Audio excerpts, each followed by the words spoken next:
Hello students, welcome to my channel. तो स्वागत है आप सभी का एग्री टू कल्चर फैमिली के इस यूट्यूब चैनल पे। तो कल के क्लास में हम लोगों ने एजीटी और शुगर केन सुपरवाइजर के लिए जो क्रॉप साइंस का पोर्शन है, यूनिट 1 है, उसको हम लोगों ने कवर करने का प्रयास किया। अच्छे इंपॉर्टेंट क्वेश्चंस को वहां पर हम लोगों ने देखा। साथ ही साथ जो ऑप्शन और आंसर थे उसको भी हम लोगों ने डिस्कस करते हुए, एनालाइज करते हुए सारे क्वेश्चन को अटेम्प्ट करने का प्रयास किया। तो उसी क्लास को कंटिन्यू करते हुए आज उस सीरीज का दूसरा क्लास होने वाला है। तो जो भी स्टूडेंट है एग्रीकल्चर के, जो एजीटी और शुगर केन सुपरवाइजर एग्जाम की प्रिपरेशन कर रहे हैं, वो इस क्लास को पूरा लास्ट तक जरूर देखें। यहाँ से आपके एग्जाम में क्वेश्चंस देखने को मिलेंगे। तो चलते हैं आज की क्लास की ओर।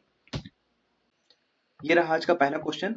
विच of the following crop is considered as camel crop due to its high drought resistant capability. तो यहाँ पर पूछ रहा है ऐसा कौन सा फसल है जो कैमल क्रॉप के नाम से जाना जाता है, जिसमें हाई ड्रॉट रेसिस्टेंट कैपेबिलिटी होता है। ऑप्शन नंबर ए मेज, मक्का। Option number B sorghum, jowar. Option number C pearl millet, बाजरा।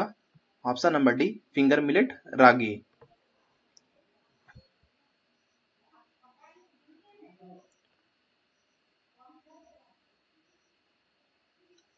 तो इस क्वेश्चन का जो सही आंसर है वो हो जाएगा ऑप्शन नंबर बी, ज्वार। जो सोरगम है ये कैमल क्रॉप के नाम से जाना जाता है। Sorghum is called the camel of crops because it has an extensive deep root system and the unique ability to go dormant during prolong drought period, resuming growth when moisture becomes available.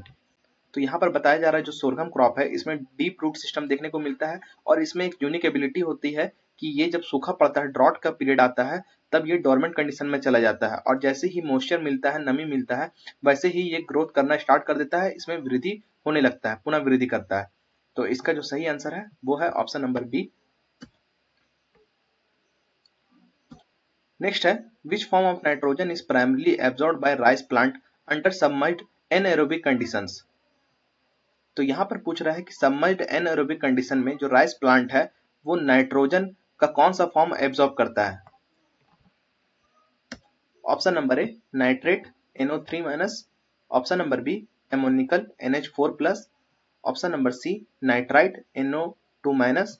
Option number D elemental nitrogen N2।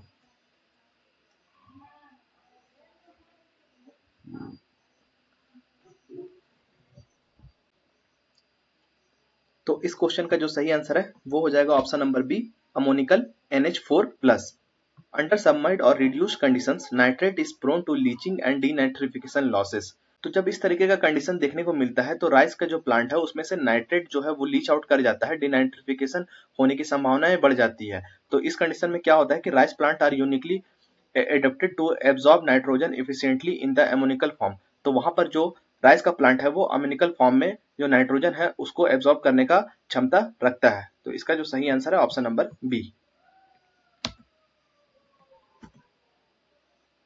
Next है Khaira disease of rice is caused due to the deficiency of which nutrient element.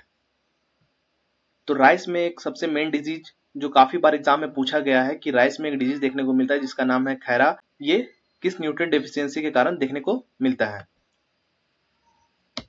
Option number A iron. Option number B zinc. Option number C manganese. Option number D boron.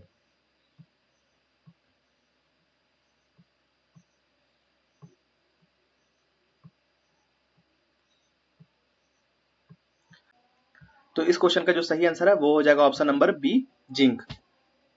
Zinc की कमी के कारण rice में जो है वो Khaira disease देखने को मिलता है। डिस्कवर्ड बाय YL नेनेन इन पंतनगर। तो पंतनगर में YL नेने के द्वारा इसकी डिस्कवरी की गई थी। Khaira disease a world famous zinc deficiency symptom in nursery and main fields. तो जो खैरा डिजीज है ये नर्सरी और मेन फील्ड में राइस के प्लांट में देखने को मिलता है। Corrected bye spraying zinc sulphate. और इसका जो सुधार है, करेक्शन है, वो जिंक सल्फेट डालकर राइस के फील्ड में जिंक सल्फेट का यूज करके खैरा डिजीज से बचाया जाता है। नेक्स्ट है what is the primary indicator plant used for measuring boron deficiency in the soil.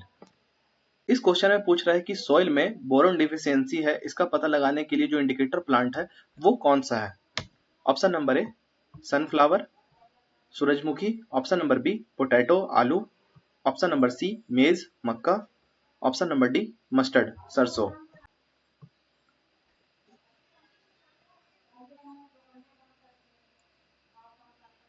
तो तो इस क्वेश्चन का जो सही आंसर हो जाएगा वो हो जाएगा आपका option number A, sunflower. Sunflower is highly sensitive to boron deficiency and immediately shows physiological symptoms such as deformation of head and stem cracking, serving as an indicator plant. तो सनफ्लावर एक highly sensitive plant है boron deficiency का, जो तुरंत ही show कर देता है कि जो मिट्टी है, मृदा है, सॉइल है, उसमें बोरॉन डेफिशिएंसी हो गया है। ये अपने सिम्टम्स को शो करने लगता है, जो फिजियोलॉजिकल सिम्टम्स है उसको शो करता है, हेड को झुका देता है, स्टेम में क्रैकिंग आने लगता है। तो इन सारी चीजों से पता चलता है कि जो सॉइल है उसमें बोरॉन का डेफिशिएंसी है। तो इसका जो सही आंसर है वो है option number A, sunflower. Next है, which weed is known as the king of weeds and exhibits severe allopathic effect on agriculture crops। तो इस क्वेश्चन में पूछ रहा है कौन सा ऐसा वीड है जो किंग ऑफ वीड्स के नाम से जाना जाता है, यह कृषि फसलों के गंभीर हानिकारक एलोपैथिक प्रभाव प्रदर्शित करता है, जो कि एलोपैथिक इफेक्ट को शो करता है एग्रीकल्चर क्रॉप में। इसके ऑप्शंस को देखेंगे। ऑप्शन नंबर ए, फेलरिस माइनर, जिसे गेहूं के मामा के नाम से जाना जाता है। दूसरा है पार्थेनियम हिस्टेरोपोरस, जो गाजर घास के नाम से जाना जाता है। ऑप्शन नंबर सी, सैप्रस रोटंडस, जिसे मोथा कहा जाता है। ऑप्शन नंबर डी, साइनोडोर डेक्टिलॉन, जो दूब घास के नाम से जाना जाता है।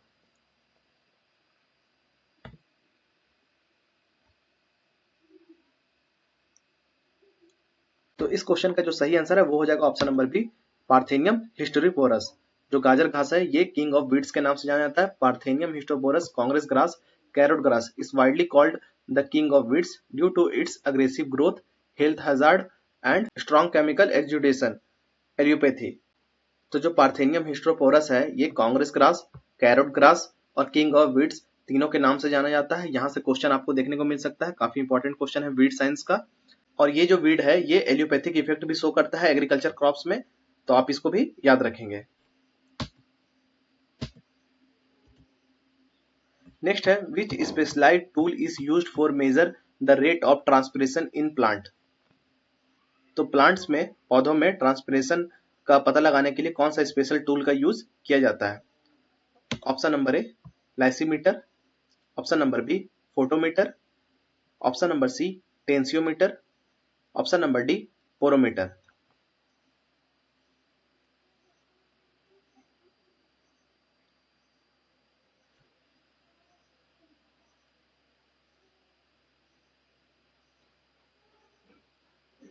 तो इस क्वेश्चन का जो सही आंसर है वो है ऑप्शन नंबर बी, पोटोमीटर।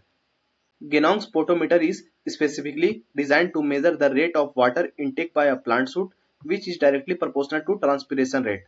तो जो गेनोंग पोटोमीटर है इसका यूज किया जाता है प्लांट्स में रेट ऑफ ट्रांसपिरेशन को मेजर करने के लिए।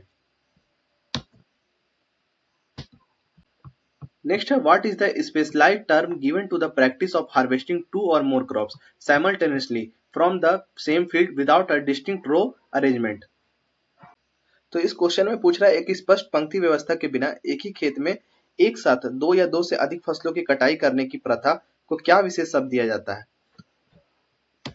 Option number A, intercropping. Option number B, mixed cropping. Option number C, sequence cropping.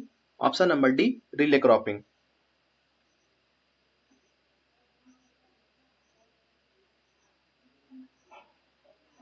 तो इस क्वेश्चन का जो सही आंसर है वो हो जाएगा आपका option number B, mixed cropping. Mixed cropping involves broadcasting और sowing seeds of multiple crops together with no distinct रो।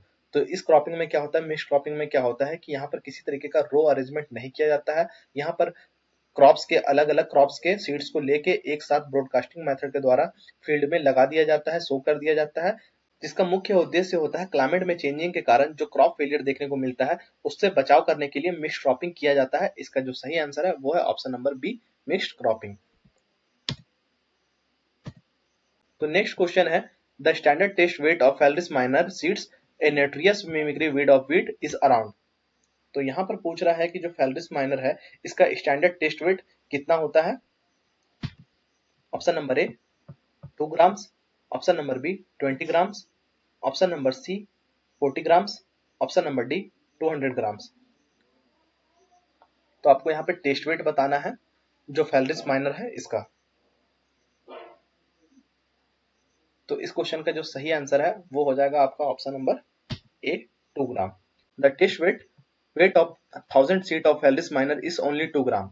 इसका जो टेस्ट वेट होता है वो 2 ग्राम होता है, whereas the test weight of its host crop wheat is 40 gram. जबकि इसका जो होस्ट क्रॉप है वीट, उसका अगर टेस्ट वेट का बात करेंगे तो वो 40 ग्राम्स होता है। The small size makes mechanical separation difficult, और ये इतना स्मॉल साइज का होता है कि इसका जो मैकेनिकल सेपरेशन अगर हम लोग करना चाहें वो काफी डिफिकल्ट होता है। तो आई होप आपको ये क्वेश्चन समझ में आया होगा। तो आज का क्लास यहीं समाप्त होता है। आई होप आपको वीडियो पसंद आया होगा, आपने सारे क्वेश्चन को अटेम्प्ट करने का प्रयास किया होगा। तो जो भी स्टूडेंट इस एग्जाम की तैयारी कर रहे हैं, इस चैनल को सब्सक्राइब जरूर कर ले, और इसके अलावा भी जो एग्रीकल्चर के स्टूडेंट हैं वो भी इस चैनल को सब्सक्राइब जरूर कर ले, क्योंकि ये सारे जो क्वेश्चन है वो बाकी के एग्जाम में भी पूछे जाते हैं। तो आई होप आपको वीडियो पसंद आया होगा, तो वीडियो को लाइक कीजिए और चैनल को सब्सक्राइब जरूर कीजिए। Thank you.